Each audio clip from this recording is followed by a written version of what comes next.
What's up, YouTube? It's me, Jess, and I'm an opera singer. Today's sponsored video is going to be a performance analysis of Sexto Sentido performing Canto a Elegguá. Let's go. Vamos a mirarnos un poquito tú y yo. Sí. Dale, vamos a repetir Más la parejita, pues, ¿no? Dale, voy. Dale, voy. Bara alo yure so que woda homoni ala wana mama kenya irawo bara suayo homoni ala wana mama kenya irawo o bara suayo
Pause. Okay, pause. I'm gonna rewind to get right back into this place. But wow, those harmonies were so gorgeous. I really wish I had the sheet music for this. Actually, let me see if I can find it. I highly doubt that I can find it, but I'm gonna go off camera and look for it. So unfortunately, the sheet music website that I am subscribed to does not have the sheet music for this specific performance. However, I was able to find a few pages here and there off of websites that I will use later in the analysis. Before we get into the analysis, let's talk about the song, what it means, and where it is derived from, because I did do some of that research while looking for the sheet music. Canto a Elegguá translates to I sing to or for Elegguá. And Elegguá is one of the deities from the religion this song is derived from. This song comes from the religion Santeria. And Santeria is a religion derived from West Africa, specifically the Yoruban tribe, who then brought it to Cuba, which then allowed it to spread to other parts of the world, including the United States. Santeria translates to the way of the saints, and the religion deals with polytheism, meaning they believe in multiple deities, multiple gods. And as said before, Elegguá, in the title of the song, is one of those gods. The religion is also centered around sacrifice and divination, and those two, combined with ceremonial exchanges, are used in order to communicate with their gods and bring understanding to events. Now, this is a very basic, very broken down overview of the religion Santeria. There are much more complexities to it, but just for your sake in this video, you have a basic understanding so you can use that as context to this song. Now, moving on to the actual song. I appreciate a few things. First, I appreciate their breathing together. Second, I appreciate how similar their vowels are to one another. That is very important when you're incorporating multiple voices within one song. And thirdly, I appreciate how in sync they are, especially with the eighth notes that move a bit quickly.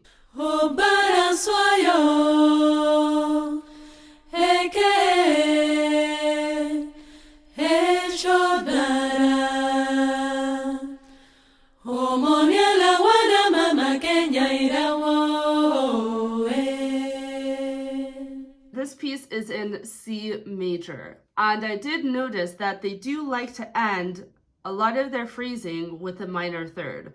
So if we're in C major, yeah, what I notice is they like to end their phrases with 6 going to 1. Ya, 6, 1. Specifically on one of the phrases, it goes, whoa, eh, oh, 6, 1. Omonia la wana mama Kenya irawo, eh. Omonia la wana mama Kenya irawo, eh. Interesting thing to point out. Then, what was also really crazy was when they all went into different parts and there was an incredible amount of dissonance. But with the dissonance, there was also quite a bit of consonance between 2 of the voices, maybe 3, I don't know. But there was consonance between some of the voices and extreme dissonance between 2 of the voices. So let's dive into that. Looking at the sheet music, there are some similarities when looking at the relationship between the soprano and all of the voices underneath the soprano. For the sake of this video, we're gonna title it Soprano, Alto 1, Alto 2, and Contralto. Looking at the soprano and the alto line, and this is where they divide off. They start all in unison on G, on G4. And then when they divide off, looking at the soprano and alto ones, you have the sopranos hitting a C and the alto ones hitting a G. So you have a perfect fourth between them. Then looking at soprano and alto 2. Alto 2s are singing F and soprano 1s are singing C. That is a perfect fifth. Lots of consonances between those 3 voices. Now, looking at the relationship between the soprano and the contralto, you have the soprano singing a C5 and contralto singing a D flat 4. Yeah, this is the alto. That's the soprano. That is an interval of a major 7th. A very dissonant interval that really wants to resolve to the octave.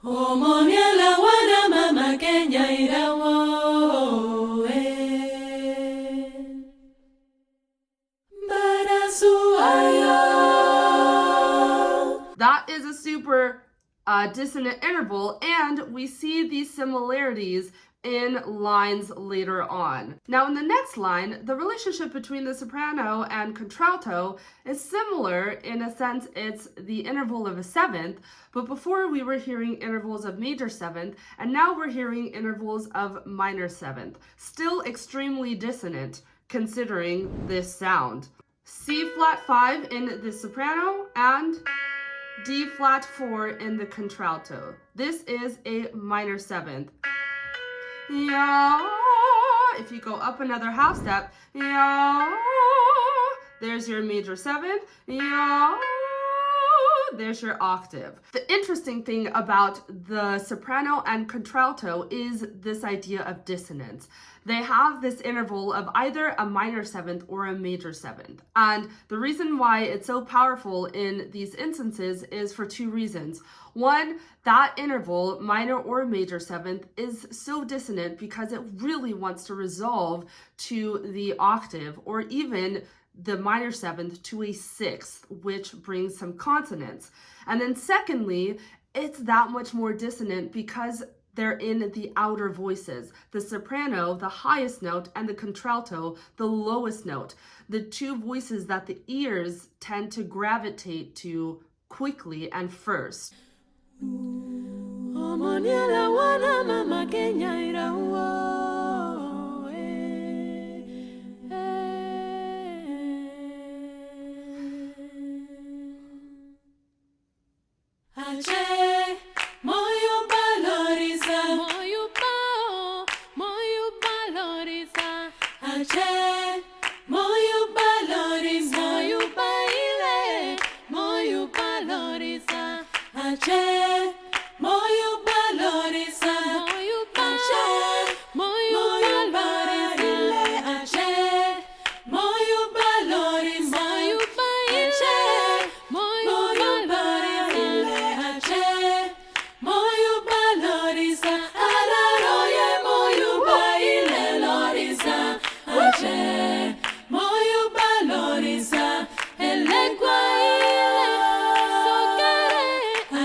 Omonia la wana mama Kenya irawo.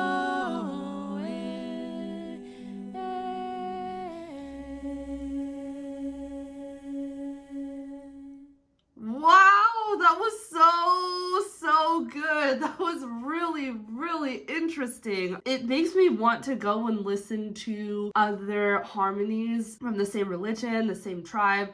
I'm not really sure if this is pretty similar to other music sung by the same religion. It's just so interesting, the complexities of the harmonies, and I'm just also curious if the harmonies, especially the way that they transition from consonants to dissonances and how much they sit on those dissonances, if that really means anything in terms of what they're actually saying. For instance, if you're going to sing about something that's really terrifying or something that's extremely powerful, let's say with bad energy, maybe you would bring a lot of dissonance to that specific phrase or whatever. Or in a different religion or a different perspective, maybe you would do the opposite. Maybe dissonance is something that is extremely welcomed and really liked, and the tolerance of that dissonance maybe is much higher than, let's say, Western music, which doesn't tolerate that much dissonance, and so it's used in a completely different way. I'm just very curious about that and what it actually means in terms of the text and where it's going harmonically within each song. So that was really fun. It was also really cool to hear the different rhythms and the clapping. I was trying to pay attention. Thank God the camera was really good at showing all of them and even getting some close-ups. They were really good at keeping the dissonances going within their own voices. That's just a lot going on, but it seems like they do this pretty regularly and it seems to come very naturally to them, which makes the entire viewing experience that much more joyful. If you liked all that you saw, make sure you hit that subscribe button down below.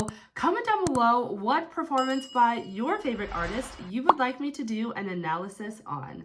Lastly, make sure you check out the description box for ways you can keep in touch with me, get access to exclusive perks, and check out the Soprano Notes blog. I hope you have a good day, and I'll see you soon. Bye!